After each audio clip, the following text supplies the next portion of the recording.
നിങ്ങൾ പ്രകൃതിയെ ഒരുപാട് സ്നേഹിക്കുന്ന ആളുകളാണോ? വളരെ നാച്ചുറൽ ആയിട്ടുള്ള പ്രകൃതിയോട് വളരെ ഇണങ്ങി നിൽക്കുന്ന ഡിസൈനൊക്കെ നമ്മുടെ സ്ഥാപനത്തിനോ വീടിനോ ആവശ്യമാണെന്ന് നിങ്ങൾക്ക് എപ്പോഴെങ്കിലും തോന്നിയിട്ടുണ്ടോ?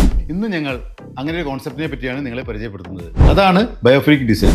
ഇത് എത്രത്തോളം നമ്മുടെ ചുറ്റുപാടിനെ, അല്ലെങ്കിൽ അത് വീടായിക്കോട്ടെ സ്ഥാപനമായിക്കോട്ടെ, അതിനെ എത്രത്തോളം എക്കോ ഫ്രണ്ട്ലി ആയിട്ടോ എൻവയറൺമെന്റ് ഫ്രണ്ട്ലി ആയിട്ടോ കീപ്പപ്പ് ചെയ്യാം എന്നതിനെ പറ്റി നമുക്കൊന്ന് സംസാരിക്കാം. മനോഹരമായ ഇൻഡോർ പ്ലാന്റുകൾ, വാട്ടർ ഫൗണ്ടെയിൻസ്, അതുപോലെ നാച്ചുറൽ ലൈറ്റ് മാക്സിമം നമ്മുടെ ഇന്റീരിയറിൽ കൊണ്ടുവരുന്ന രീതിയിൽ നമുക്ക് ഡിസൈൻ ചെയ്യാം. അതുപോലെ പ്രകൃതിയോട് ഇണങ്ങി നിൽക്കുന്ന പാറ്റേണുകൾ, പ്രോപ്പർ ആയിട്ടുള്ള വെന്റിലേഷൻ, മാക്സിമം സ്കൈലൈറ്റ് എന്നിവ നമുക്ക് ഇന്റീരിയറിൽ ഉൾപ്പെടുത്താം.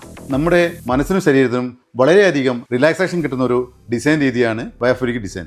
ലോകത്ത് നടത്തിയിരിക്കുന്ന ഒരുപാട് പഠനങ്ങളുടെ റിപ്പോർട്ടുകളിൽ പറയുന്നത് ആളുകളുടെ മെന്റൽ ഹെൽത്തും അവർ കൂടുതൽ ചിലവഴിക്കുന്ന സ്ഥലവും തമ്മിൽ ബന്ധമുണ്ട് എന്നുള്ളതാണ്. നല്ല സൺലൈറ്റ് കിട്ടുന്ന, നല്ല പ്രകൃതിയോട് ഇണങ്ങിച്ചേർന്ന സ്ഥലങ്ങളിൽ പോവുകയോ ഇരിക്കുകയോ അത്തരം സാഹചര്യങ്ങളുമായിട്ട് ഇടപഴകുന്ന ആളുകൾക്ക് മെന്റൽ ഹെൽത്ത് പ്രോബ്ലം വളരെ കുറവാണെന്നാണ് പഠനങ്ങൾ തെളിയിക്കുന്നത്. അതുപോലെ തന്നെ നമ്മുടെ ജോലിയുടെ പ്രൊഡക്ടിവിറ്റി ഇംപ്രൂവ് ചെയ്യാനും മെന്റൽ വെൽബീയിങ്ങിനും ഇത് വളരെയധികം സഹായിക്കും. വേൾഡിലെ തന്നെ വളരെ ഫേമസ് ആയിട്ടുള്ള അമേരിക്കയിലെ ആപ്പിൾ പാർക്ക്, ആമസോണിന്റെ ആസ്ഥാനമായ ദ സ്ഫിയേഴ്സ്, നെതർലാൻഡിലെ ദ എഡ്ജ്, ഖത്തറിലെ ഹമദ് ഇന്റർനാഷണൽ എയർപോർട്ടിലെ ഓർക്കാഡ് എന്നിങ്ങനെ ഐക്കോണിക് ആയിട്ടുള്ള ബിൽഡിങ്ങുകൾ ഈ ഡിസൈൻ രീതിയിൽ പണികഴിപ്പിച്ചിട്ടുള്ളതാണ്. അതുകൊണ്ട് തന്നെ ഇത് വളരെയധികം ഡിമാൻഡ് ആയിക്കൊണ്ടിരിക്കുന്ന ഡിസൈനാണ്.